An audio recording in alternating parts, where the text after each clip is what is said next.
Welcome, everyone. Thank you all so much for joining us today, and welcome to the TomoClub Play and Learn series.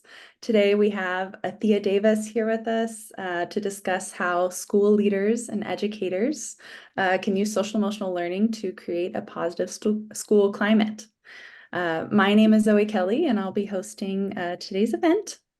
So, as we're entering the school month or the summer months, it's a great time for school leaders and educators to reflect on the challenges and successes of the school year, as well as, starting to plan next year's goals. So, I want to commend everyone here for showing their passion for education and engaging in this professional development opportunity. So, thank you all for being here. I appreciate it.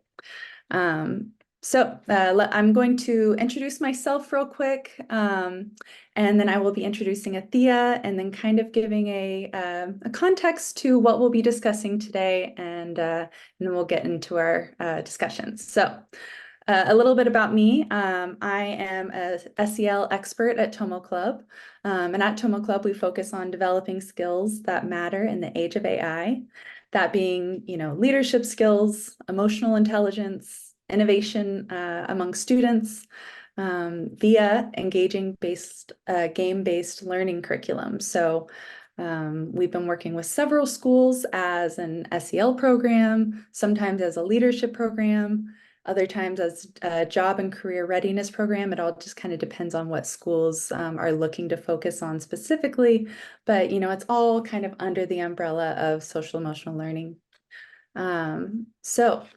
My job specifically is as a teacher to, guide students from grades 3 through 12 through our game-based learning.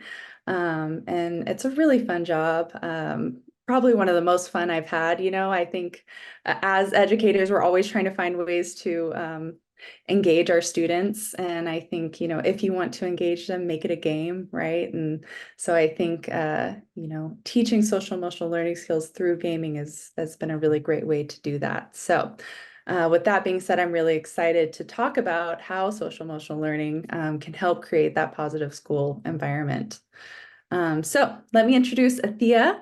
Thank you so much for being here today. Athea is the founding director of social emotional learning at Etoile. Did I pronounce it right? Yeah, Etoile good job. Academy Charter School. She holds a master in education for educational policy and leadership. She transitioned from law to education over 10 years ago. Within that time, she founded Soul Sense Yoga, bringing yoga and mindfulness practices to children and families of all backgrounds. Additionally, Thea has taught and trained diverse groups from adolescents to in the juvenile justice system to camp counselors, church leaders, law firms, and large school districts, helping others to cultivate self-awareness, build stronger relationships, and enhance well-being. Finally, she is the author of Today's Going to Be Awesome Sauce, Daily Meditations for Youths, Parents, and Families, as well as the creator and host of a wonderful podcast called Mind Declutter with Athea Davis. And I listened to a few of your podcast episodes, and they were just great. I loved the Thank guests you you. have on and the topics that you spoke about. That was really enjoyable. So thank you so much for being here. I'm Um, excited to be here. Thanks for having me. that's great. Yeah.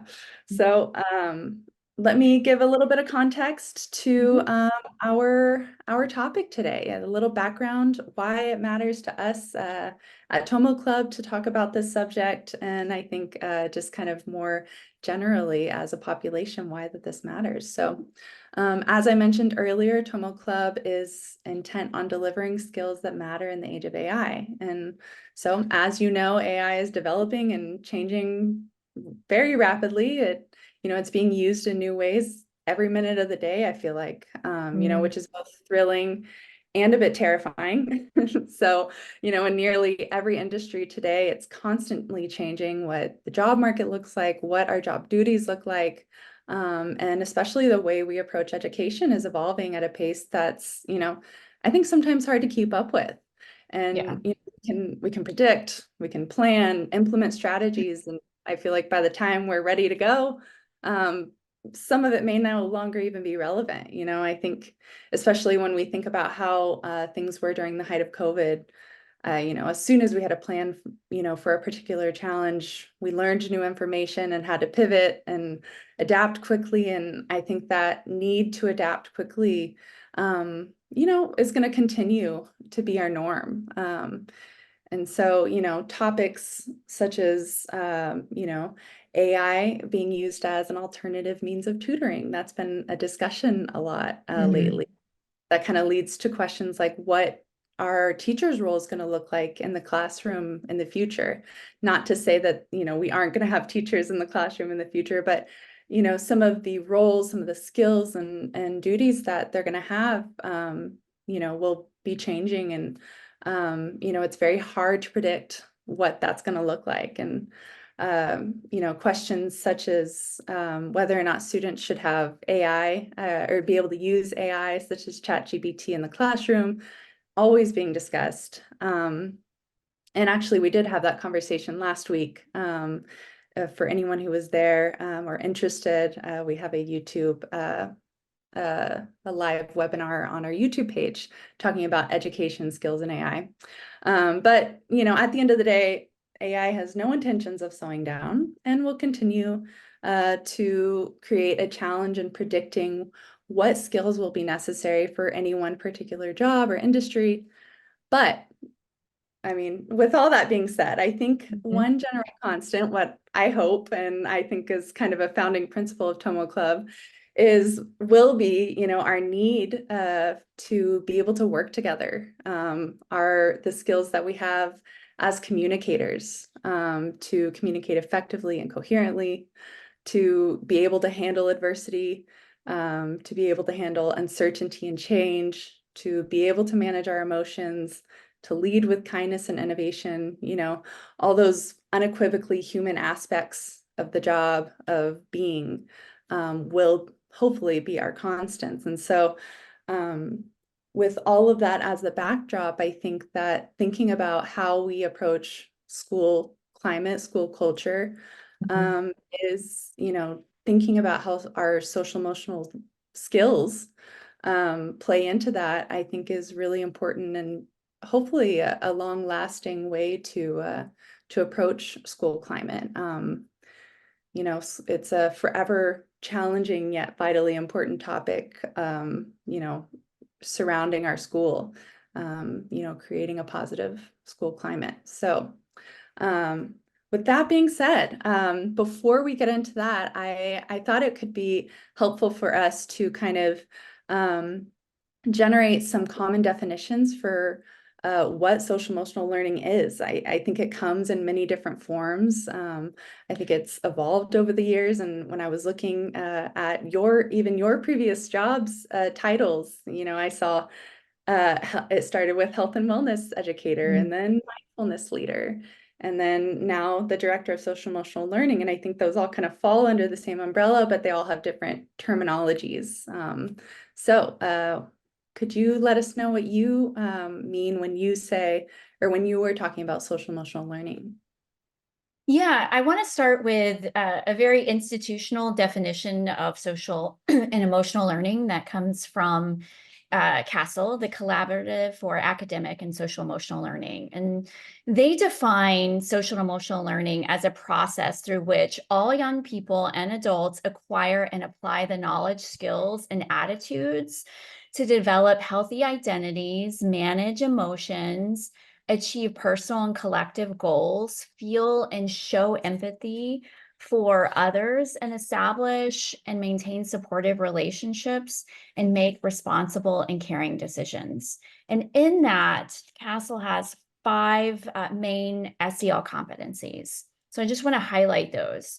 One of them being self-awareness, self-management, social awareness, relationship skills, and responsible decision-making. So when we're talking about social and emotional learning, we're talking about all these competencies. And you talked about these various titles that I had years ago under the title Health and Wellness Educator. Even during that time, we weren't allowed in schools to use the term mindfulness. Mindfulness was just sprinklings of it were just starting to really be taught in a big school district that I was working in at the time, Houston Independent School District. But we were very much told, we're not calling this mindfulness, we're calling it health and wellness. We really wanted to make sure that that distinction was very clear. And at that time was the first department within HISD of social and emotional learning. So that was also happening at the same time. And then we've seen evolve over the last 10 years that now it's just commonplace where you might know that many schools and classrooms are incorporating mindfulness or what we call social emotional learning. And I also work with an organization called the Coalition of Schools Educating Mindfully. And we often say and make the distinction of not just social emotional learning, but mindfulness-based social emotional learning. Because what we see using this distinction as mindfulness-based social emotional learning is that these competencies that I mentioned, self-awareness, self-management, social awareness, relationship skills, responsible decision-making, come from that mindfulness piece where we are training the mind to be reflective and pay attention without judgment, that these competencies are being cultivated through that mindful awareness piece. So the two have to go hand in hand. And then I'll pause for just a moment because I think I said a lot about the definition of social emotional learning and what that means. And I may add one more thing here really quickly. It has a lot to do with what is happening on the inside, right? In our nervous system, in our brain, how our mind is working, and how we're relating to others in the outside world. And not just others, but the things that we're engaging with, whether it be the material that we're reading, knowledge that we're reading, or other humans that we're engaging with, and even non-humans. We love our pets and etc. So Absolutely. Thank you for that, Thea.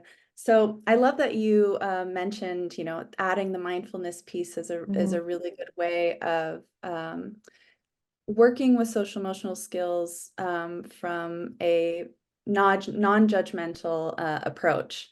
And I think that's a really important aspect because especially as school leaders, we're taught to have that, well, depending on your approach with being a leader, we're taught that vulnerability can be a really important factor to be a good leader, right? And yeah. I think with social emotional learning, there is a lot of vulnerability in that. It's a lot of dealing with our emotions, allowing emotions first of all, and then approaching them in a healthy way, and that really requires a lot of non-judgment. So that's a really interesting, a really great way to approach that. And Yeah, and I so just want to underscore too, really quickly, Zoe, not just it's the non-judgmental piece, but also the practice of mindfulness practices help cultivate these 5 competencies because they're asking us to get really curious about what's happening on the inside in our thoughts and our emotions with our sensations. So through that process, we are able to develop more self-awareness because we are practicing something called noticing on the inside. That's going to amplify our self-awareness and our self-management, noticing when I feel a certain emotion. Now, there is a lot to say about what it means to have emotional intelligence. Certainly, it's beyond like mindfulness-based practices, and that's where the EQ piece comes in terms of labeling and looking at, a host of emotions or what may be underneath. But it's the mindfulness piece that you're cultivating that noticing practice. That's something that we don't grow up knowing. It's not a natural part of our human development. Some people are better at noticing than others, but it's something that you have to train. And it is something that you can train, and it's a skill that you can develop. So you do increase that awareness about what is happening on the inside, because ultimately we are not like this separate, we're not human and SEL is on the outside. We are SEL. So there's no way we can untie ourselves from it because we're social emotional beings at the heart of who we are as an organism. absolutely, that's a great way to put it. So then tell us, let's just get into it. Yeah. What role do you feel like school leaders play in first fostering that positive school climate, Mhm. and how does social emotional learning, play into that, contribute to that?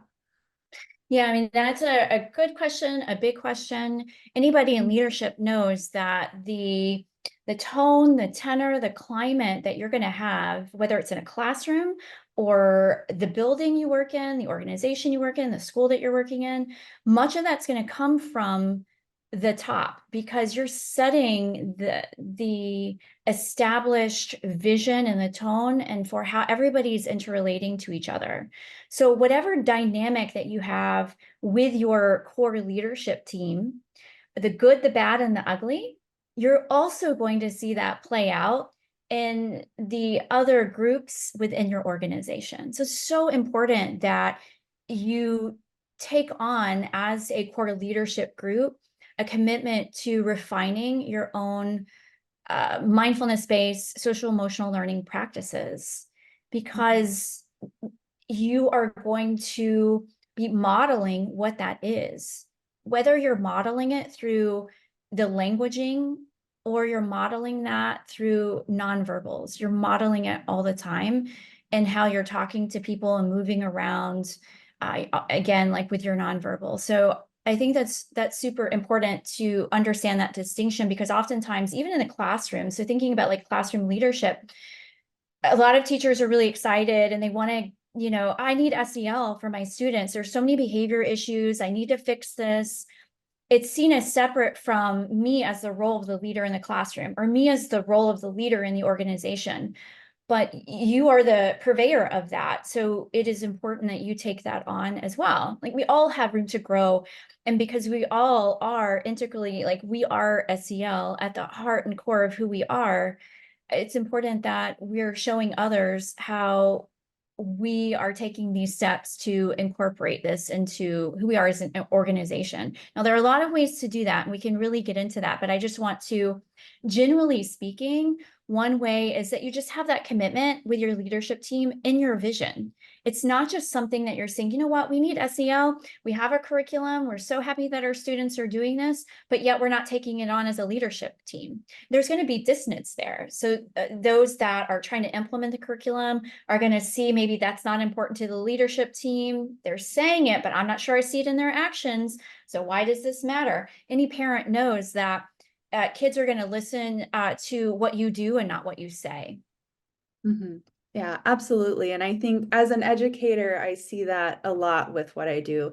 If I'm not showing vulnerability, if I'm not showing that I care about what I'm talking about, if I'm not showing ways that I am also using these tools, my students are not engaging as much as they would. So a lot of the times, when I talk about, especially more difficult subjects, if I'm talking about what's a time where where you've gotten really frustrated and you had a hard time regulating yourself. That's a big question for young kids. And often when I start out with, giving some, vulnerable examples of where I've had those difficult times, I get so many responses, because now I've set the tone for, I'm vulnerable, you're allowed to be vulnerable, you're not going to be in trouble for being vulnerable.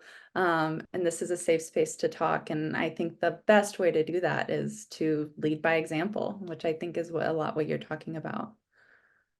Yeah, and again, how do you do that, right? Like, what am I going to take on? And I think there isn't a one thing that you can do or like a formula. I think it's very contextual based on the needs of the community in which you're serving, the organizational structure that you have, your leadership team, thinking about your strengths, your weaknesses, and where you see as you come together in that vision planning for a project or for the year to come, what skills need to be focused on, what skills that you want to highlight or focus on. Because we know that just generally saying, we're going to adopt SEL, but you have to be very much skill development focused. And then you have to get very specific, thinking about any goal, for instance, in this other acronym, SMART goals, you have to get really specific with what you want to work on. Okay. And sometimes you may not have all the information that you need. So you may say, like, for instance, what I mean by that is you have the beginning of a school year, you have new leaders coming together, maybe some leaders that have been on the campus, you have new there's a lot that you don't know, but there's a lot that you do based on, the mission and vision generally of the organization or school in which you're working. And that can be some guardrails and guiding principles that are helpful. And maybe, that relationship skills are really important, and that's something that you want to focus on. But what are the ins and outs of that? What does that look like? That's where you have to get really granular as you move along in the process of what does that look like in my organization. So it could be, if you're a feedback heavy institution, like you really rely on a lot of feedback. That's a, founding principle of what makes you a great organization. However, we also know that feedback is not easy to get, and honest feedback isn't easy to get. So there are going to be some SEL skills that have to be teased out with staff, with those on your leadership team, to really start to understand how you can really build those strong relationship skills with your team. And as you do that, I think you're going to see that trickle down too, or we know that trickles down into the classroom as well, because teachers are involved in that process with their leaders. There's that direct impact and influence.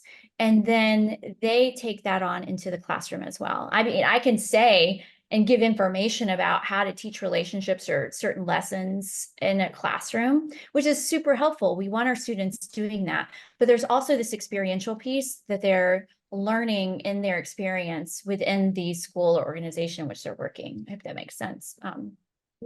Yeah, absolutely. I think like the intentional teaching and then the non-intentional, just everyday interactions. I think that, yeah. I just I'm really passionate about that piece, because we often overlook how the everyday interactions are just really innocuous, but those everyday, very small interactions become huge possibilities and moments to build SEL skills, particularly if you think about being on being a leader and how to integrate positive school climate in your school.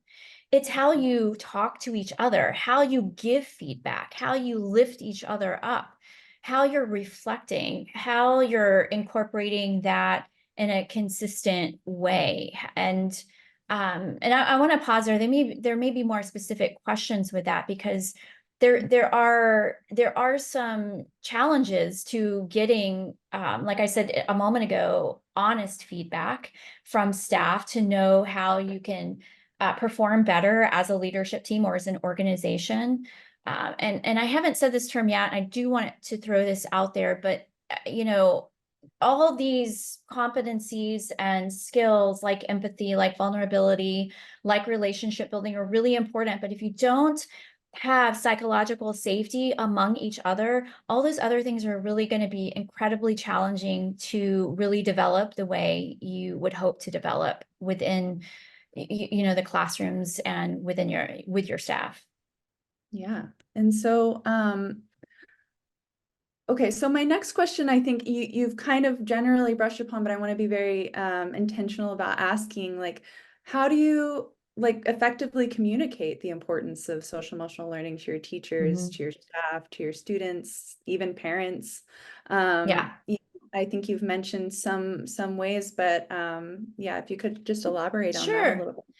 I think you need multiple access points, and you need two really main, what's the word I'm looking for? Like main ways of introducing this kind of content to these multiple stakeholders. So you have to be very informative driven. So information is important, but you also have to be very experientially driven. So giving opportunities for others to experience what mindfulness-based SEL is, not just hearing it. And so I want to go back to the multiple access points.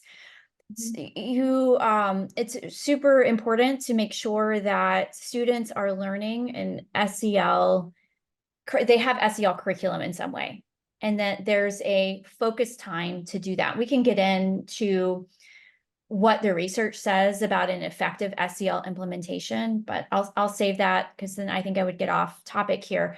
But having that explicit, direct SEL instruction is really important for our students, but also explicit, direct instruction or professional development for teachers, for staff, and not just teachers. So leaders, when I say teachers, I mean staff, teachers, leaders, everybody within your organization. And then for parents as well, or any other stakeholders. So everybody then begins to start understanding a common language and working on it in very unique ways. What I might share with an educator might look different for a leader, but maybe we're still talking about self-awareness at one of the 5 CASEL competencies. But because their roles are slightly different, it may look different in the way that we talk about it. So making that relatable, again, and also with a student, making that relatable or culturally responsive based on the community in which you're working with, and for parents as well. Like, how can I use this at home, and why is this important to me? So I think having multiple access points is really, really important. And then again, those 2 ways of sharing content is information. I'm hearing about it, I'm learning about it, I'm reading about it, I went to a professional development about it, I'm in a webinar about it. And experientially, I get to have experiences. I get to practice. I'm not listening to a lot of information, but I get time to practice. I'm getting coached on it. And I think, or maybe there's a special event and parents are coming to those special events and they get to experience it as well. So I think those 2 combined, the way in which we're absorbing the content, information, experiential, and just having multiple access points to all the stakeholders involved. Absolutely. That's great. I love that you talk about how adults need social emotional learning experience or practice as well. And Yeah. I think that a lot of that comes from our generation's playing catch up a little bit. I think that social Yeah. emotional learning curriculum is much more common these days. And I think that, students are learning it very young in an intentional way. Mhm. I come from a preschool background where, so social emotional learning is my, jam and butter. So Mhm.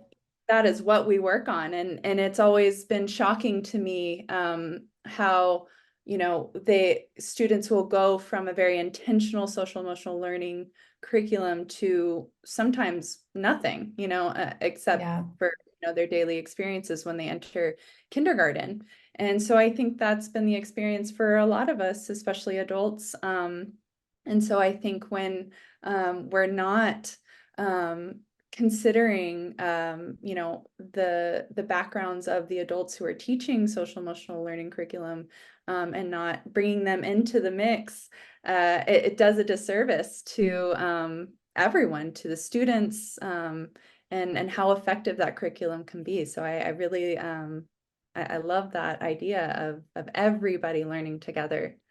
Yeah, Zoe, and I think too, we have these goals and we have these objectives and data, and we can look at, like, what we have on paper, and we're wondering why something isn't working. And sometimes it has to do with, perhaps very like hard factual information and how we are processing the data or analyzing the data. But many times it's an SEL piece that's missing. We're talking over each other. We're not really listening. There are emotions that are getting that are kind of muddying our perceptual field here.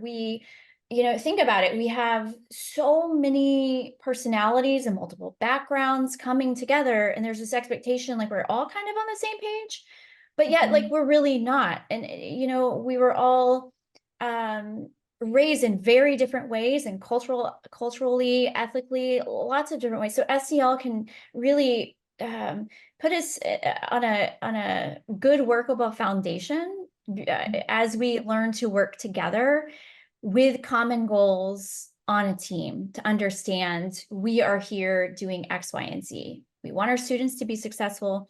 We want our staff to be successful. How are we going to do that? We're going to have to learn how to work together. That's going to be, look like, how do we have difficult conversations? Those are really hard. They're not called easy conversations. They're called difficult. They're difficult because emotions come into play. And emotions are super key in how the learning is sticky or not sticky, or maybe how a behavior is showing up in a student in the classroom, or even with a staff member. There's something, if you think about the iceberg image, how we can always see the ice on top of the water, but all the ice under the water we can't see. There's this stuff happening underneath where that SEL piece really comes into play. That's super key in developing and really helping us develop the mission and vision that's driving the organizations in which we work. Absolutely. And I wanted you to maybe share some examples of some specific social emotional learning strategies or initiatives that school leaders can implement to kind of help enhance that school climate. Yeah. And maybe if you want to start with maybe sharing a little bit more about your job specifically and what you do at your school. Yeah, sure. I can start with what I do, and then I can give a couple of, strategies or tips for others to take on. One of the things I do is just being responsible for the comprehensive implementation of our mindfulness-based social emotional learning program for K-8 for our staff and leadership. And so it looks like some of what I've already talked about, ensuring that our teachers in the classroom from a K-8 perspective, they are trained on the curriculum that we're using. They have all the tools and resources that they need to do that with fidelity, like doing that and not something else. That's what I mean by that. I know some people are kind of tired of that term fidelity, but it is a really important term because the curriculum in which we use, or even others use, are based on research, and we want to make sure that it's being done in a certain way, that they're getting the training that they need to make sure that that's happening. They're getting coached to make sure that that is happening in the way that it's intended to be implemented. Also, what that looks like for staff is usually about once a quarter, or not once a quarter, but once a month, doing some kind of mindfulness-based social emotional learning professional development for our staff and for our leadership. Sometimes this looks like, okay, I think this might be, it's like pattern. There's a part of pattern recognition as well within the organization within which you're working. So while scope and sequence is important in a classroom per se, when you're implementing social and emotional learning curriculum, there is what we know from the research, there's a framework that in order to do this successfully, we have to make sure we're following the SAFE guidelines, meaning there's a scope and sequence. So there's a specific skill development. There are activities that students are engaging with. So there's that experiential piece. There's focused time to do it, and we have explicit goals. We know that SEL implemented in that way is successful. If we just say we're going to teach a mindfulness breath, I mean, that's great, and it could help a student in a moment, but we might not get very far in what we're trying to do with our students gaining these SEL competencies. So that's what that looks like in the classroom. But again, so going back with this pattern recognition is that every organization's different. So there's a level of just discernment and self-awareness as you're looking at what are the challenges that I'm seeing and I'm noticing. So I can say from my personal experience, one of the things that we've had from feedback and from just noticing some roadblocks on is having difficult conversations. And because of just seeing these patterns, it was really important to, one, offer for staff and leadership an SEL book study on difficult conversations, to do multiple professional developments on difficult conversations. And from that process, we instituted having our staff and leaders use me as a resource for restorative conversations. So if there is a conflict or difficulty or something, two staff members, leadership, they just can't see eye to eye on, I might be brought into a conversation to just offer an objective perspective on both sides to help bridge gaps in understanding, to move the project, the goal forward, which has been really helpful. So that's what it looks like for staff. And it also looks like for parents, an access point is communication through electronic means. What are we sharing about what we're doing in the classroom and what can be helpful for parents? Not just, hey, like, look what we're doing in this SEL lesson. How can I use this with my students, with my kids at home? So giving parents those opportunities to engage with the material, have resources, and also giving them opportunities at school to come to a special event so they can engage with those the SEL skills in a more experiential way. And I'll pause there. So I know I just said a lot. No, thank you so much. That's great. And I love that you brought up the restorative part of communicating. I'm a big fan. Well, actually, I truly dislike conversations, but I also We all love them. do. Yeah. I love restorative justice. I love taking that approach with students, with family members, with teachers and staff. So I think, and strangely enough, I don't think I've really considered that to be an aspect of social emotional learning curriculum, but it absolutely is. And I think that that is one approach that schools are often already trying to use in different variations. And I think that that's a great start for, if you already have something implemented in your school, maybe just kind of using it as a jumping pad to create a more broadly used social emotional curriculum for your staff and for your students. And so Yeah. Zoe, I just wanted to say too that the book Difficult Conversations is a great resource. So anybody wanting to take that on, written by, it came from the Harvard Negotiation Project. Sheila Heen is one of the authors. There are a couple of others whose names escape me, but you can definitely start with that book, Difficult Conversations, and use that as a resource because communication is at the heart of everything that we're doing. And it is incredibly challenging, especially when you bring a diverse group of people together. Like I said, with different cultural, ethical backgrounds, we have common goals, and we also have this beautiful diversity that we're bringing together. So we want to,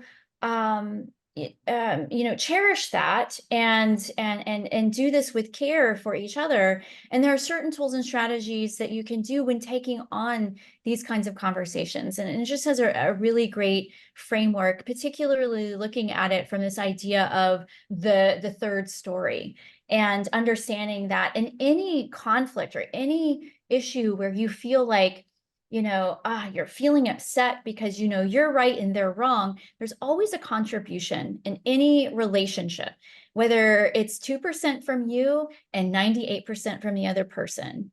There's still contribution, and that can be really hard for others to understand, that they've had some kind of contribution where they feel like they've been victimized in some way.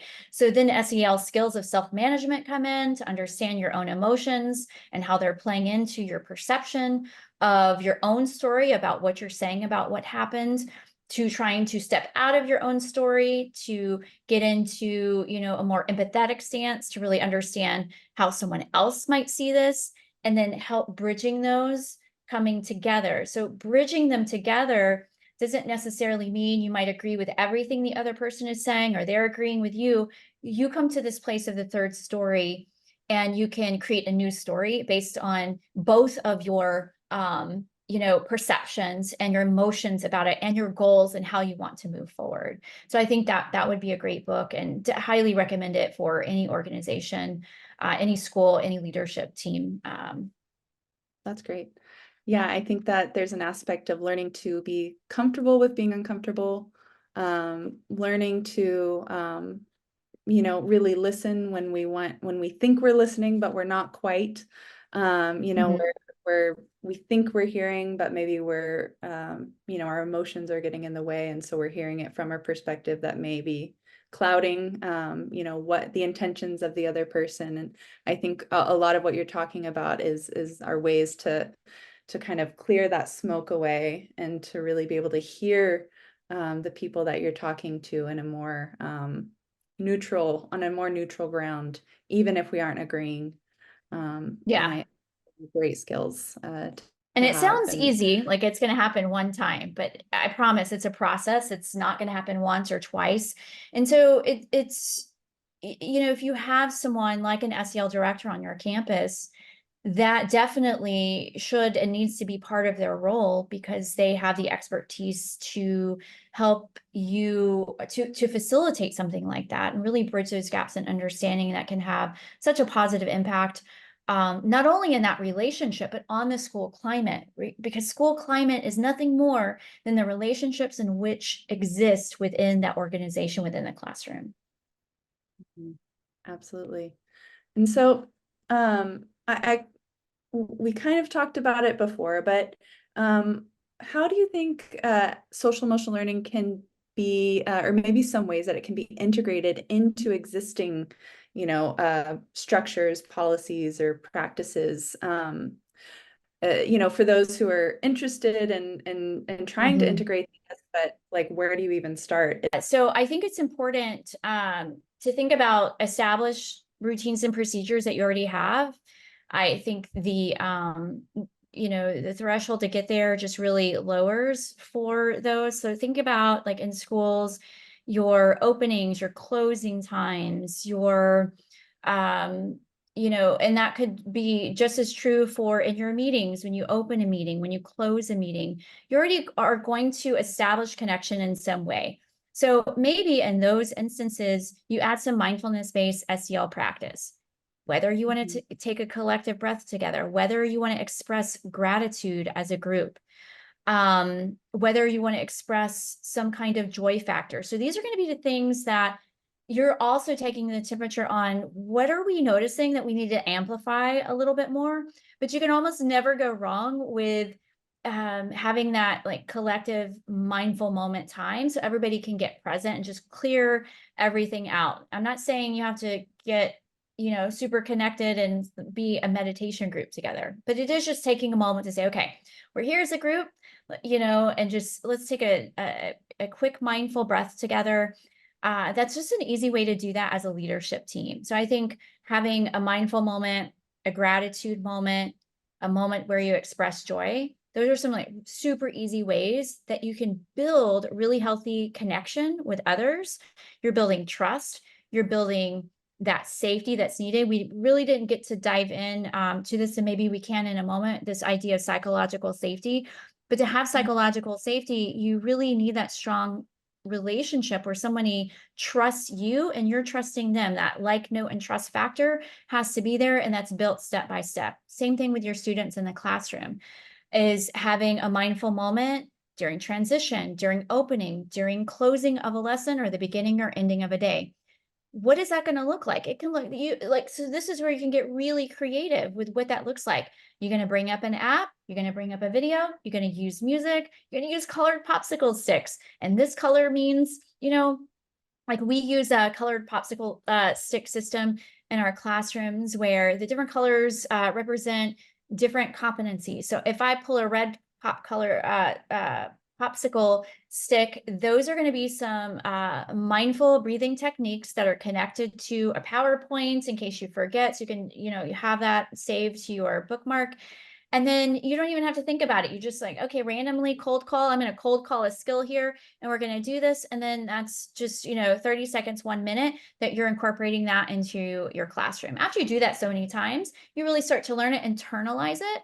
And then, the practice, you might not need that PowerPoint anymore, but you can still use the colored popsicle sticks, or then have students they would know it at some point in time, that they've practiced it so much, they can start leading those practices.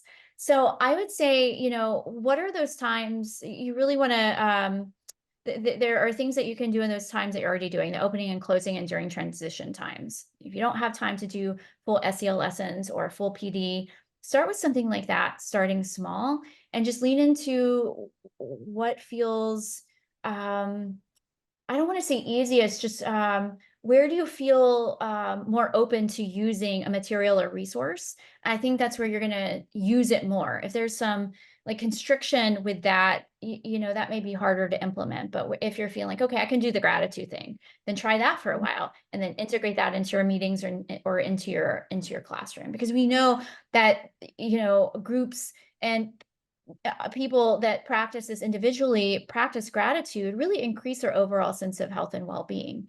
It might not directly, we might not directly think that it's going to impact, say, for instance, we were talking about difficult conversations earlier, but it can certainly shift our inner world. So when we engage or think about having those difficult conversations, we're in a different inner space about it and can take it on in a more open way versus a more constricted way. So I think those are just some ways that you can, super easy ways that you can do it, where oftentimes we think, I don't have enough time, but you have those couple of minutes to integrate things like that.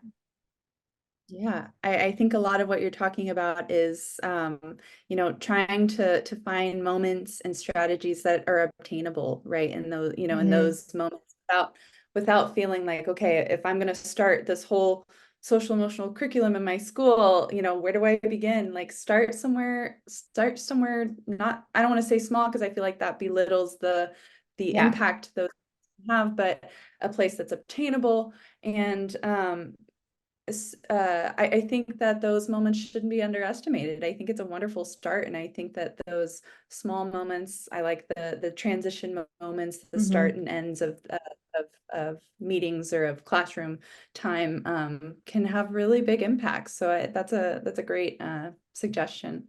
And So I wanted to, can I just add really quick too, if you're working with middle school students or older students, it's really great, you know, to utilize technology using Google Classroom or something like that. And you can create your own SEL classroom and have students be able to access that. And then so you can start housing a lot of resources that you're pulling together. Maybe you liked this visual that had the music that helped you do a mindful moment with your class, and you just start putting things there, and students then can have creative ownership as well in the agency and creating what that might look like. And then they get really excited about, you know, accessing some of these resources as well. that's awesome. Great. And okay, so we don't have too much time. I do want to hear what you have to say about psychological safety. You want to maybe give us a little bit more information about that and what you mean by that? Yeah, so psychological safety is something that, if you know the organizational psychologist Adam Grant, he talked about this in his book, Think Again. And it's something that I know we have spent a lot of time as an organization developing. And we're still developing that. And we think about when I was talking about giving feedback or taking on feedback, these can be hard things. It might seem easy to say, oh, yes, I love feedback, but sometimes feedback can hit the wrong way, or how you say it, or the tone. Or if I, as a leader, am not showing vulnerability, why would I expect my staff to show vulnerability? So, vulnerability is a key piece in psychological safety. And then there are a lot of creative ways to show vulnerability too. In that book, he talks about Melissa Gates of the Gates Foundation. One of the things that they were trying to do at the Gates Foundation is cultivate psychological safety. And how they did that is she kind of created like this bloopers video experience where she came on and shared all this growth feedback that they were getting as an organization. Like, hey, look, I can laugh at myself too. I am not perfect. And so people saw her in a new way, that she wasn't perfect, that she still had lots, you know, that nobody is. And then we're being open about the rooms in which we have, the room in which we have to grow, or the ways in which we have to grow is what I'm trying to say. And that just really breaks down the barrier of you're here and I'm here on the bottom, and it puts us in a more even level so we can understand each other. That's just one aspect, right, of psychological safety, of how do I develop this vulnerability? We talk about it, but it's really hard. And that's just one way you can really kind of check in with yourself as a leadership team, is how are we showing that we're saying we love feedback and we grow from feedback, but how are we showing our growth feedback that shows our staff and others that we're not perfect, that this is what we're doing to learn. These are the action steps that we're taking. And just as that example with the Gates Foundation with Melissa Gates, you can make it fun And so that's where you get to have your creative insight about how am I going to establish this psychological safety within my organization. So that's just one way that you could do that, but it is really an important piece because it's oftentimes unspoken. And so it's an unspoken thing that's happening in the background.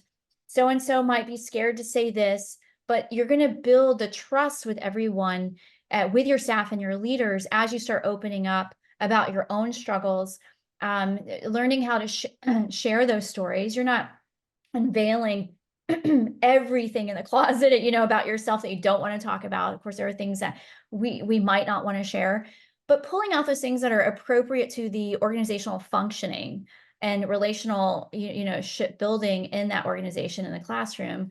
I think that's an important place to start, is understanding that you've got to take on difficult conversations. You have to make psychological safety a priority. And all those SEL competencies that we talked about will play into psychological safety, because you're going to need the self-awareness to know what level of psychological safety you have or you don't. Because it's not just, you can love a place, but if you're getting and giving feedback and don't feel good about it, then that's going to be problematic to the growth of the individuals within the organization and within the organization itself. Absolutely. Awesome. Well, I think that's a wonderful place to pause this conversation. Thank you Yeah. so much. Glad we got a chance to discuss that. I think that really encompassed a lot of the key points that we were talking about through our session. So Athea, thank you so much. I know we only have a few more minutes, but I wanted to just open the floor up real quick, just in case anyone wants to ask a question, has something they want to comment on. So I'll give everyone a second, if you would like to ask anything. And in the meantime, I did want to mention that we will be having another Learn and Play on June 26th. It will be between myself and our own Chelsea Dean, who is the head of curriculum at TomoClub. We'll be, kind of continuing this conversation in a way. We'll be talking about how school leaders can measure tangible impact of social emotional learning curriculum. So please join us for that. It'll be June 26th at 11 a.m. Pacific Standard Time. And Athea, is there anything you would like to add at the end? Any new projects coming up or anything you would like to mention before we end our session? Well, I saw this in the chat, Sid, I think, but this was from earlier. I'm not sure. It said something benchmark success indicators. Maybe you guys talked about that when I was froze, but I didn't know if there was a question there. So if there is, I think that was a yeah. question while we were waiting for you to come Okay. back to spark conversation. Yeah. Yeah, no worries. I would just say, please check out my podcast, Mind Declutter with Athea Davis. I get to talk to a lot of awesome people. And I think there's a lot of things that leaders, can learn from those conversations. Keep your mind open and really reach out to those that are different than you are. We don't want to be in echo chambers. Part of SEL is really understanding this idea of perspective taking, not just the talk of it, but walking the walk of it. And so sometimes that means, a lot of times that means really putting yourself in situations where you're just getting out of your comfort zone, learning about others, making those connections across various disciplines. I think will make leaders just excel even more in their goals with what I talked about today, with difficult conversations and psychological safety, because the more we understand each other across cultures and ethics and everything else and political divides, the greater we position ourselves to bridge gaps in understanding. And I think that's what it's all about, to be essentially a leader in any organization or campus, albeit with many other goals. We want to bridge those gaps in understanding, work together as a team for a common purpose and a common goal. And I thank you so much for giving me time today to share these thoughts. And I appreciate it, Zoe. Thank you. Yeah, thank you. It's been a pleasure. I had a great conversation. Thank you all for joining us. I hope you also enjoyed the conversation. There was a quick Um, question I saw. Is it okay if we could answer? yeah, no, go ahead, please. What are some professional development opportunities that are essential for staff to support a positive school climate? Well, there are a lot of things that you can do. One that comes to mind, because I mentioned earlier, I work with the Coalition of Schools Educating Mindfully. I'm their events coordinator. Right now, we have a book series called The Trauma Sensitive Classroom, and we have opened up the first 3 sessions. We just had our first session earlier this week, but we have 2 more sessions or 5 sessions for non-CASA members. We hope that if you do join, you become a CASA member. But I think understanding how to teach or lead through a trauma-sensitive lens is a really, really great practice that supports a positive school climate.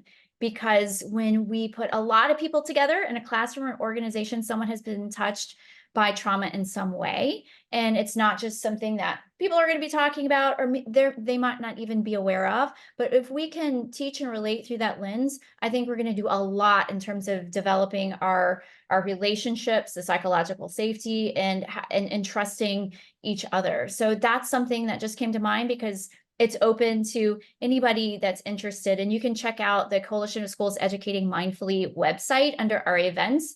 And the Zoom links there are there on the events page to register for the second and third one. Again, it's a trauma sensitive classroom. We're reading a book by Dr. Patricia Jennings called The Trauma Sensitive Classroom. So I think that is something that anybody listening now or later can tune into, that they could take on, and that would definitely have an awesome impact on creating a positive school climate. Great, thank you. Yeah. Yeah, thanks for asking. Well, thank you so much. And of course, if anyone wants to stay in contact, you can follow me on social media, LinkedIn, Instagram, X, all the places at Athea Davis. And I'd love to connect and learn and grow with others and stay in touch. Super passionate about AI, SEL, and education. So love that TomoClub stands for that. And thank you for the opportunity. Yeah, thank you so much for being here, Athea. I really appreciate it. All right. And yes, please reach out to TomoClub if you have any questions or would like to learn more about what we do. You can find us on LinkedIn as well. And yeah, thank you so much for being here. And I hope you guys all have a wonderful rest of your day. Sounds good. Thank you. All right, thank you. I'll just take this moment to announce that we are going to be having another play and learn event. So we'll be having another one on June 26th at 11 a.m. Pacific Standard Time.